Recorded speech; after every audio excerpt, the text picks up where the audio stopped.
1 week में ही 2 बार revise करना ही है, क्योंकि आप सोचो मैं 15 दिन बाद करूंगी, महीने बाद, तो वो कभी याद नहीं रहता। चोरी करके आंसर देख लेते हैं, कुछ कर लेते हैं, बट वहां तो ऐसा नहीं होता था। तो मैं वो टेस्ट देती थी, उसके बाद जब रात को रैंक आती थी ना, उसका मैं वेट करती थी मेरी क्या रैंक आई, क्योंकि अपने नोट्स मैं अपने हाथ से बनाती थी। चाहे मुझे रिटन मटेरियल मिलता था, बट मैं अपने हाथ से बनाना प्रेफर करती थी, क्योंकि जब हम उस चीज को लिखते हैं तो वो चीज हमें याद रह जाती है। अगर आपने सोच लिया आपको गवर्नमेंट जॉब चाहिए, तो बस अब उसी को ही सोचना, इधर उधर नहीं देखना। मतलब मेहनत करनी है तो करनी पड़ेगी, आसानी से कुछ नहीं मिलता, उसके लिए सही में मेहनत करनी पड़ती है।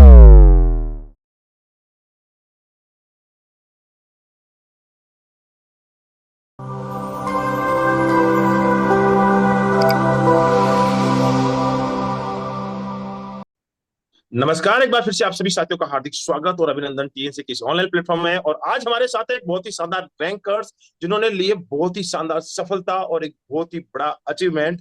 और आज होने वाला है इनका बहुत ही शानदार इंटरव्यू, इनके संघर्ष की कहानी जानने वाले हैं। तो सबसे पहले तो बहुत बहुत स्वागत और अभिनंदन Deeksha ji. Thank you sir, thank you so much. कैसा लग रहा है ऑल इंडिया रैंक 14 के साथ? सर बहुत अच्छा लग रहा है। मतलब ये फीलिंग मैंने लाइफ में कभी फील ही नहीं किया, और इस फीलिंग के लिए कोई डेफिनेशन, कोई वर्ड्स कुछ नहीं है। मतलब ऐसा लग रहा है कि मेरे पैरों तले जमीन खिसक गई हो। ओके, बहुत ही शानदार, एक बहुत ही अच्छी फीलिंग्स। ये होना ही चाहिए क्योंकि ये नॉर्थ सेट 4.0 कहे तो नॉर्थ सेट का, अगर ये जो अभी जो जितने भी 4 एग्जाम हुए, सबसे टफेस्ट एग्जाम रहा है और इसने बहुत ही ज्यादा वेट भी करवाया। तो खुशी तो 4 गुना तेज बनती है। बिल्कुल सही बात बताई और होनी भी चाहिए। तो आज आपका इंटरव्यू होने वाला है और आपसे बहुत सारे आपके संघर्ष की कहानी जानने वाले, साथ ही साथ आपने क्या स्ट्रेटजी यूज की उसके बारे में जानने वाले। और आपके इस इंटरव्यू से बहुत सारे बच्चों को हेल्प होने वाली है। और आज इस इंटरव्यू की शुरुआत करते हैं आपके अपने इंट्रोडक्शन से। गुड मॉर्निंग सर, मेरा नाम दीक्षा है। मैं दिल्ली की रहने वाली हूँ, और मैंने अपनी BSc honours nursing Holi family college of nursing से की है, जो कि दिल्ली यूनिवर्सिटी के अंदर आता है। मैं 2016 में ज्वाइन किया था और 2020 जुलाई की पास आउट हूँ। तो ओके, बिल्कुल आपने दिल्ली के रहने वाले हैं और दिल्ली से ही पास आउट किया है। बहुत ही अच्छी बात है, जहां से अपन रहते हैं वहीं से आपने नर्सिंग को कंप्लीट किया। ओके, उसके बाद की स्ट्रेटजी बताइए कि आपने जब 2021 की जो आप पास आउट हुए हैं, उसके बाद नेक्स्ट नॉर्थ सेट भी आया है और उसके बाद आपने कंटिन्यूटी जो क्रिएट की है, और उसके बारे में बताइए कि आपने किस प्रकार से स्ट्रेटजी की और जो 2 साल का जो आपके बीच में जो संघर्ष रहा है 2021 से लेकर 2023 की जर्नी, उसके बारे में बताएं। सर जैसे मैंने नर्सिंग 2020 में कर ली थी, तो उसके बाद मैंने जॉब ज्वाइन कर ली थी। मैंने गवर्नमेंट को पता ही नहीं था नॉर्थ सेट के बारे में, तो मैंने सोचा ही नहीं कि मैं गवर्नमेंट जॉब हासिल करूंगी। तो फिर मैंने जॉब ज्वाइन कर ली, और मेरे पास आउट होते 1 महीने बाद एग्जाम हुआ। तो जैसे मुझे किसी ने बोला भर दो, मैंने भर दिया। तो उसमें मेरा रैंक बहुत पीछे आया था, मतलब कम से कम 6000 के आसपास, पर मैं क्वालिफाई जरूर करती थी, पर मेरा सिलेक्शन नहीं होता था। फिर ऐसी बाद में मतलब मुझे लगा, मैंने जब प्राइवेट जॉब करती गई, मुझे लगा इसमें कुछ मुझे लगता नहीं है कि मैं अब आगे बढ़ पाऊंगी। तो फिर मैंने इस गवर्नमेंट जॉब के लिए सोचा। तो उसके बाद जैसे सब करते हैं, मैंने भी कोचिंग ली अपना। मतलब जैसे मेरी पढ़ाई और मेरे 2021 में आते आते मैं बहुत चीजें भूल चुकी थी अपने इस कॉलेज टाइम की। तो मैंने अपनी नॉलेज को और अच्छा करने के लिए, बेसिक कंसेप्ट को क्लियर करने के लिए मैंने भी कोचिंग ली। उसके बाद मैंने सबसे पहले तैयारी स्टार्ट करने से पहले ये अपना फिर जॉब को क्विट किया, क्योंकि मैं जॉब के साथ कॉप अप नहीं कर पा रही थी, ना मैं कोचिंग कर पा रही थी, ना मैं अच्छे से जॉब कर पा रही थी। तो फिर मैंने सबसे पहले अपने बेसिक कंसेप्ट क्लियर करे, अपनी थ्योरी कंप्लीट की। अपने नोट्स मैं अपने हाथ से बनाती थी, चाहे मुझे रिटन मटेरियल मिलता था, बट मैं अपने हाथ से बनाना प्रेफर करती थी, क्योंकि जब हम उस चीज को लिखते हैं तो वो चीज हमें याद रह जाती है। तो उसके बाद जैसे कि सबने गाइड किया कि क्वेश्चंस प्रैक्टिस करो और उससे ज्यादा होगा, क्योंकि पेपर तो अब सब्जेक्टिव आने नहीं वाला, ऑब्जेक्टिव ही आएगा। तो आप कितना भी थ्योरी को पढ़ोगे, आप वहां पेपर में कहीं ना कहीं चूक जाओगे। तो मैंने फिर बुक्स आती थी, पीआर यादव टारगेट। तो मतलब मैं बुक्स से पढ़ती थी, क्वेश्चन करती थी, मुझे अच्छा नहीं लगता था, मुझे बस कॉन्फिडेंस आता था, तो वो उस थ्योरी पे ही आता था। और ये नहीं है कि आप एक सब्जेक्ट पढ़ रहे हो, उसको रिवीजन नहीं कर रहे हो, उसको बार बार रिवाइज करना, और उसको विद इन 1 वीक में ही 2 बार रिवाइज करना ही है, क्योंकि आप सोचो मैं 15 दिन बाद करूंगी, महीने बाद, तो वो कभी याद नहीं रहता। तो मैंने आप बुक्स पढ़ रही थी और बुक्स पढ़ने में मजा नहीं आ रहा था। ये बिल्कुल सही बात है कि हम किसी बुक्स को पढ़ते हैं। बहुत सारे बच्चे होते हैं जो बुक्स पढ़ने में इंटरेस्टेड भी होते हैं, और बहुत सारे बच्चे ऐसे भी होते हैं जो बुक्स पढ़ने में मजा भी नहीं आता, कि यार ये बोरियत सा लगता है, एक ही पेज को पलटते जाओ पलटते जाओ पलटते जाओ। तो फिर आपने क्या नेक्स्ट स्ट्रेटजी यूज की और आगे क्या प्लान बनाया? मैंने जैसे मैंने थ्योरी कंप्लीट कर ली थी, अब उसके बाद मेरे को था कि मैं अपनी क्वेश्चन प्रैक्टिस कैसे करूं। मुझे बुक्स में मजा नहीं आ रहा। मेरा एक फ्रेंड था, उसने भी टीएनसी से टेस्ट सीरीज लिया था, तो उसने मुझे बोला तू भी ले। तो मैंने भी वही किया, मैंने वो टेस्ट सीरीज ली। मैं वो टेस्ट देती थी, डेली टेस्ट देती थी। और जो जैसे टेस्ट का कुछ टाइमिंग होता था कि आप शाम को 6 बजे से 11 बजे के बीच में दोगे, तो मैं उस टेस्ट को उस टाइम में करने के लिए उस टेस्ट से पहले 2 घंटे जो चीज का टेस्ट होने वाला था, जब टॉपिक वाइज होता था, मैं उस 2 घंटे उस टॉपिक को अपनी आंखों के आगे निकाल लेती थी और उसके बाद मैं वो टेस्ट अटेम्प्ट करती थी। तो जैसे वो टेस्ट अटेम्प्ट कर लिया, एक मजा आने लग गया ना, क्योंकि जैसे हम टेस्ट देने वाले एग्जाम में, वैसे हम यहाँ भी टेस्ट दे रहे हैं और उतना टाइम स्लॉट है, टाइमर चल रहा है कि हमें इतने टाइम में कंप्लीट करना है। तो मैं ऐसे अपनी प्रैक्टिस करती थी। और फिर उसके बाद जैसे हमें एवेल्युएशन मिलता है, अब हम टेस्ट दे रहे हैं और हम बुक्स में सॉल्व करते तो हमें एवेल्युएट नहीं कर पाते, हम कहीं ना कहीं चोरी करके आंसर देख लेते हैं, कुछ कर लेते हैं, बट वहां तो ऐसा नहीं होता था। तो मैं वो टेस्ट देती थी, उसके बाद जब रात को रैंक आती थी ना, उसका मैं वेट करती थी मेरी क्या रैंक आएगी, मतलब एक क्यूरियोसिटी, जैसे वो रिजल्ट आता था ना वैसा ही था मेरा। मैं यहाँ पे रोकना चाहूंगा, थोड़ी सी एक बात पूछना चाहूंगा कि जब आपने सबसे पहला एग्जाम दिया था, तो फर्स्ट एग्जाम के अंदर कौन सी रैंक आई है, कुछ याद है? यस सर, मैंने अपना सबसे पहले नॉर्सेट का एग्जाम जो दिया था, उसमें मेरी रैंक थी 6000 कुछ थी। ओके, 6000 की रैंक से ऑल इंडिया 14 तक का सफर आपने जो हासिल किया है, बहुत ही तारीफे काबिल है। तो मैं आपसे और भी बहुत सारी चीजें जानने वाला हूँ और उसमें बहुत सारे बच्चों के बहुत सारे क्वेश्चंस हैं, वो मैं आपके मुंह से सुनना चाहता हूँ कि बच्चों को लगे कि हाँ, एक टॉपर्स बता रहा है, तो टॉपर्स की बात आपके उनके दिल तक पहुंचती है कि हाँ यार, हम भी टॉपर्स बन सकते हैं और हमारे जैसे ही टॉपर्स हैं, कि हम जो तैयारी कर रहे हैं वैसे ही टॉपर्स तैयारी कर रहे हैं। तो मैं ये जानना चाहूंगा कि आप इस दरमियान कौन कौन सी बुक्स पढ़ रही थी साथ साथ में, जैसे टीएलसी की टेस्ट सीरीज चल रही थी, वीडियो एमसीक्यू चल रहे थे और साथ ही साथ आपकी क्वेश्चन प्रैक्टिस कंटिन्यूसली चल रही थी, तो उसके साथ कौन कौन सी बुक्स आपकी मददगार रही? सर जैसे कि मैंने सबसे पहले पीआर यादव की थी, जो बेसिक कंसेप्ट्स है, जैसे कि आपने भी मुझे यही बोला था कि पीआर यादव से स्टार्टअप करो, तो मैंने पीआर यादव से ही करा। क्योंकि कई बार ऐसा होता है जब हम थ्योरी पढ़ते हैं तो हमारी बहुत चीजें मिस हो जाती है, सब कुछ नहीं पढ़ पाते, तो वो एमसीक्यू करते हैं तो कोई न्यू चीज पता लगती है तो हम उसे अपने नोट्स में ऐड ऑन कर सकते हैं। तो मैंने पीआर यादव बहुत अच्छे से की थी और टारगेट हाई के प्रीवियस ईयर क्वेश्चन पीआईक्यूज पे बहुत ध्यान दिया था, तो मैंने ये 2 बुक्स को रेफर किया था। ओके, बहुत ही अच्छी बात है, प्रीवियस ईयर क्वेश्चंस पे आपने फोकस किया और वैसे टीएनसी ने बहुत ही सस्ते दामों में प्रीवियस ईयर क्वेश्चन प्रोवाइड करा रखे हैं। चलो, बहुत ही अच्छी बात बताइए कि प्रीवियस ईयर क्वेश्चंस को आपने प्रैक्टिस किया और साथ ही साथ आपने जो बेसिक्स बुक्स को कंटिन्यूअसली पढ़ते रहे।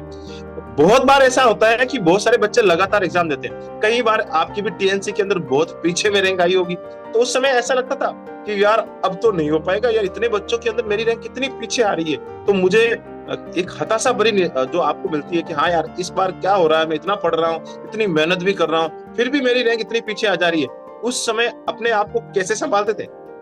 सर उस समय मैं इसको एक नेगेटिव ना लेके पॉजिटिव लेती थी। जैसे मेरी रैंक पीछे आ रही है, मेरे को पता लग रहा है मेरे क्वेश्चन गलत हो रहे हैं, तो मैं उन क्वेश्चन को एक कॉपी बना लिया था, मैं सेपरेटली क्वेश्चन के साथ वो आंसर लिखती थी और जो टेस्ट में रैशनल दिए होते थे उसको पढ़ती थी और उसी क्वेश्चन का जो मैंने थ्योरी में भी पढ़ा है वहां से पढ़ती थी, चाहे मुझे वो एक टेस्ट सॉल्व करने में 5 घंटे लग जाए। मेरे को पूरी, मतलब अगर रात में हमने उसका रिजल्ट आता है तो मैं पूरा वो टेस्ट सॉल्व करके ही सोती थी कि मुझे ये टेस्ट करना है और जो मेरे रॉन्ग है उसको मुझे करना है, और मैं उस टेस्ट को प्रैक्टिस मोड में भी किया करती थी। तो मैंने ऐसे फोकस किया। बहुत ही अच्छी बात बताई है कि क्वेश्चन गलत हुआ है तो क्यों हुआ है, ये एक बहुत ही बड़ी रणनीति होती है और ये रणनीति जो बच्चा अपना लेता है रियल में टॉपर्स बनता ही बनता है। क्योंकि बच्चे क्या गलती करते हैं कि बस पेपर दे लिया, उसके बाद सबमिट करते हैं, उसके बाद स्कोर देखते हैं और सो जाते हैं। ऐसी गलती बिल्कुल भी नहीं करना है। बिल्कुल पेपर का इवैल्यूएशन बहुत ही ज्यादा जरूरी है और कंटिन्यूसली बहुत ज्यादा जरूरी है।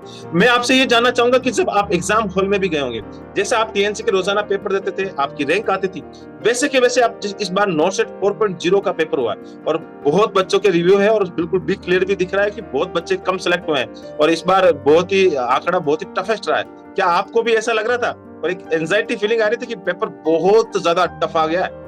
सर मुझे ऐसा नहीं लग रहा था, क्योंकि सब मैंने जब पेपर दिया तब मेरे को नहीं पता चला ये पेपर इजी है ये हार्ड है, क्योंकि जब हम टेस्ट सीरीज दे रहे थे उसमें भी वैसे ही क्वेश्चन आते ना, कुछ बहुत हार्ड, कुछ बहुत इजी, कुछ मॉडरेट लेवल, तो वहां भी ऐसे ही था। मैंने ये नहीं सोचा ये हार्ड होगा या टफ, मैंने बस करती गई। और ये वाला एक पहला नॉर्सेट ऐसा था जब मेरा टाइम मैनेजमेंट इतना अच्छा रहा कि मैंने अपना पेपर आधे घंटे पहले ही खत्म कर लिया था और उसके बाद मतलब मेरे टाइम मैनेजमेंट मेरे को इसमें प्रॉब्लम नहीं रही। उसके बाद मैंने अच्छे से रिव्यू भी किया, और जब पेपर दे के बाहर आए तो सब बोल रहे पेपर बहुत टफ, पेपर बहुत टफ। मेरे मन में चल रहा है यार मुझे ऐसा क्यों नहीं लग रहा है कि पेपर इतना टफ है।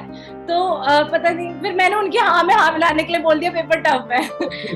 ओके, बट अच्छा बिल्कुल उस समय अगर बोल दिया जाए कि यार पेपर तो आसान लग रहा है, तो बच्चे बिल्कुल यही सोचते हैं, अरे यार ये तो बिल्कुल ऐसे ही बोल रही है, क्योंकि पेपर तो बहुत हमें तो हार्ड लगा, इसको कैसे आसान लग गया होगा। तो हाँ में हाँ मिलाई आपने, और बिल्कुल वो आपको इस समय आपके रिजल्ट वो देख रहे होंगे, तो आपका इंटरव्यू जब सुन रहे होंगे और देख रहे होंगे, तो लग रहा होगा कि हाँ रियल में पेपर जितना सोच रहे थे उतना टफेस्ट पेपर नहीं होता है। पेपर का थोड़ा सा लेवल हमेशा हर बार एम्स हर बार चेंज करता है और करता भी रहेगा, क्योंकि पेपर का लेवल चेंज नहीं होगा तो एम्स अपने नाम से कैसे जाना जाएगा। तो एम्स बिल्कुल ऐसी अपनी क्वालिटी को हमेशा मेंटेन करता ही रहेगा और आगे भी करता ही रहेगा, क्योंकि पेपर का लेवल वो हमेशा मेंटेन करता है। बहुत ही अच्छी बात है। एक बात और चीज जानना चाहता हूँ कि पेपर देने के बाद जब आप घर पे आ गए तो कभी ऐसी फीलिंग आई कि हाँ इस बार इतनी अच्छी रैंक आने वाली है?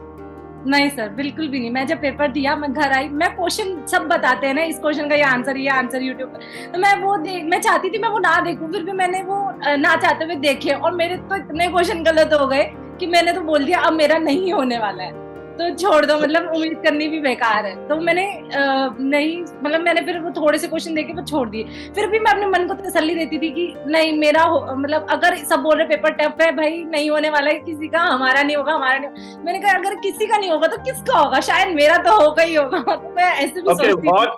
ऑल इज वेल वाली फीलिंग्स हमेशा लेके आते हैं कि भाई किसी का नहीं होगा तो अब होगा किसका, मेरा तो होगा ही होगा। और ये जो आपने बात बोली कि YouTube पे जो आपने पूरे के पूरे क्वेश्चन मैच किए थे, तो आपको लग रहा था मेरे तो गलती हो रही है, लेकिन मैं आपकी जैसे सारे बच्चों की जानकारी के बताता हूँ कि पेपर का जो लेवल होता है और जब बाहर आता है तो बहुत सारी चीजें बदल जाती है, बहुत सारे क्वेश्चंस के लैंग्वेज बदल जाती है। कौन सा क्वेश्चन एग्जाम में था और कौन सा क्वेश्चन बाहर आके यूट्यूब पे आ जाता है। तो यूट्यूब की दुनिया पे भरोसा करना, बिल्कुल मैं बोलूंगा कि ये क्वेश्चंस का जो लैंग्वेज होता है वो बहुत चेंज हो जाता है। और रियली बताऊं कि टीएनसी की टीम पूरे एग्जाम हॉल में जाके वहां पे पूरी एग्जाम भी देती है। तो इस बार भी पेपर दिया था तो पहले ही बता दिया कि जो यूट्यूब पे जो क्वेश्चन आ रहे हैं वो क्वेश्चन मैच नहीं कर रहे हैं, बिल्कुल लैंग्वेज अलग से थी। तो ये बात सही भी है। तो मैं आपसे बहुत सारी चीजें और भी जानना चाह रहा हूँ कि आप इतनी अच्छी रैंक को हासिल किए, तो ये बहुत सारे बच्चों का कि टॉपर्स ने कितने क्वेश्चन अटेंड किए थे? मैंने 174 क्वेश्चन अटेंड किए थे। ओके, 174 क्वेश्चन अटेंड किए थे और एक्यूरेसी आपकी बहुत ही अच्छी रही है, तभी आपकी इतनी अच्छी रैंक आई है। तो आपने अभी स्कोर कार्ड देख लिया है? हाँ सर, देख लिया। तो मैं जानना चाहूंगा कि यार राइट रॉन्ग वाला भी पैरामीटर बता दे, जिससे बच्चों को बहुत बड़ा फायदा मिलेगा कि हाँ टॉपर्स ने भी इतनी गलतियां की है तो हम भी इतनी गलतियां करते हैं, तो हमें भी डरने की बात नहीं है। सर मेरे क्वेश्चन 132 के आसपास करेक्ट हुए थे, और रॉन्ग में सर मेरे हुए थे रॉन्ग मेरे थे 39 क्वेश्चन के आसपास कुछ रॉन्ग थे, शायद ऐसे कुछ थे। चलो कोई टेस्ट में जा रहा था आंकड़ा कि मेरे इतने गलत हो ही रहे हैं, मेरा वहां भी वही मेंटेन रहा, पर जितना सही हो रहा था और उतना मेरा वहां भी सही रहे। ओके, मतलब कहने की बात यह है कि जितना टेस्ट सीरीज के अंदर आंकड़ा आ रहा था उतना ही वहां आंकड़ा आ रहा था, सिमिलरिटीज आपको लग रही थी, और बहुत ही अच्छी बात है और बहुत ही शानदार बात बताइए। तो सबसे लास्ट में मेरा टेस्ट सीरीज से ये हुआ ना कि मेरे को फोबिया हट गया, मतलब मैं रोज टेस्ट दे रही थी तो मेरे को वो फोबिया नहीं हुआ। कभी कभार ही होता है, हम पहली बार स्क्रीन देखते हैं तो हमें डर लगता है, तो वो चीज नहीं लगी। तो ऐसा लग रहा था जैसे मैं चिल होके कमरे में बैठ के अपना टेस्ट ही कर रही हूँ। ओके, ये बहुत ही बड़ी बात बताती है और बहुत ही राज की बात बताती है। सबसे बड़ा होता है एग्जाम में एंजाइटी वाला फियर।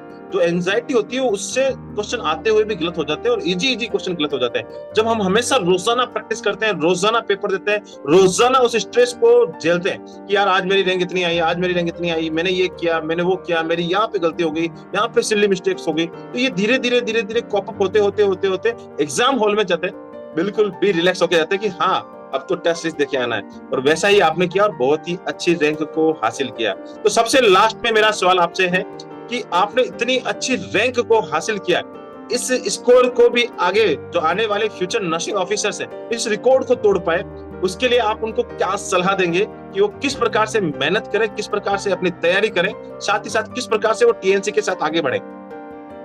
सर पहले तो मैं यही कहना चाहूंगी, अगर आपने सोच लिया आपको गवर्नमेंट जॉब चाहिए तो बस अब उसी को ही सोचना, इधर उधर नहीं देखना। मतलब मेहनत करनी है तो करनी पड़ेगी, आसानी से कुछ नहीं मिलता, उसके लिए सही में मेहनत करनी पड़ती है। तो पहले आप अपना बेसिक कंसेप्ट क्लियर करें, अपनी थ्योरी पे पकड़ बनाइए। उसके बाद जैसे लोग क्या करते हैं, क्वेश्चंस को रटते हैं, क्वेश्चंस को कभी मत रटो। अपनी थ्योरी को अच्छे से कंसेप्ट क्लियर करो और उससे कोशिश करो कि आपके क्वेश्चंस ठीक होने लग जाए। और साथ के साथ क्वेश्चन प्रैक्टिस जरूर करनी है, चाहे आप कोई बुक से करो चाहे आप टेस्ट सीरीज लेके करो। तो मेरा तो पर्सनली एडवाइस है टेस्ट सीरीज लेके करना चाहिए, क्योंकि आप अपने आप को बहुत अच्छे से इवैल्यूएट करते हो, वहाँ बहुत लोग रैंक आपकी मिलती है।